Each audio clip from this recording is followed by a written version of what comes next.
Today we're doing something a little bit different than usual. We're breaking down a terrestrial war machine instead of a starship. Coming from the Killzone franchise is the MAWLR, an almost literal walking battleship that provided the resurgent Helghan forces with a much needed edge on the battlefield. So without further ado, these towering behemoths stood at 280 meters tall, holding themselves up on 4 armored legs, giving them true all-terrain capabilities, even on vertical surfaces. Functioning as a frontline assault walker, along with combined arms support, it carried a multitude of weapons, allowing it to combat any threat.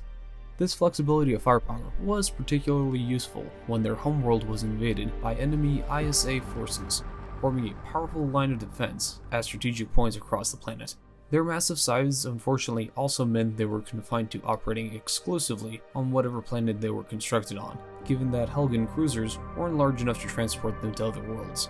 MAWLR is actually an acronym that stands for Mounted Artillery Walker Long Range, which it fulfilled quite nicely with its incredibly powerful heavy arc cannon, capable of bringing down entire capital ships after a few shots. Being mounted on the port side of its turreted body, it can counter enemies in any direction.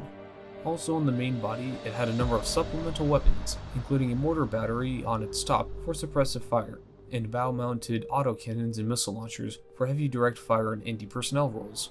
They can also be used as heavy anti-air fire, should the need arise. To protect the legs, it also has machine guns at the joints, providing additional anti-infantry firepower.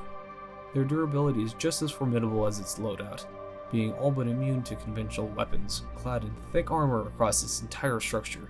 Its one real weakness, ironically, is a side effect of its power-hungry weapons, requiring large dedicated cooling pipes to keep the vehicle from overheating. Even with the destruction of these pipes, it can remain operational for a while afterwards, running on multiple backup petrocite supplies before powering down completely.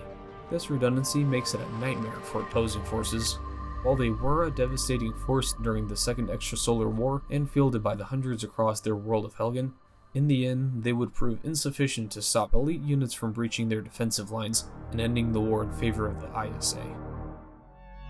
And with that, we've done a quick breakdown of the Helghan MAWLR. Truly the last sight you want to see on any battlefield.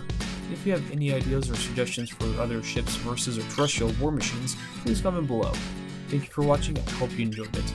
Please like and subscribe for more content, and remember, this was your first pass at the MAWLR.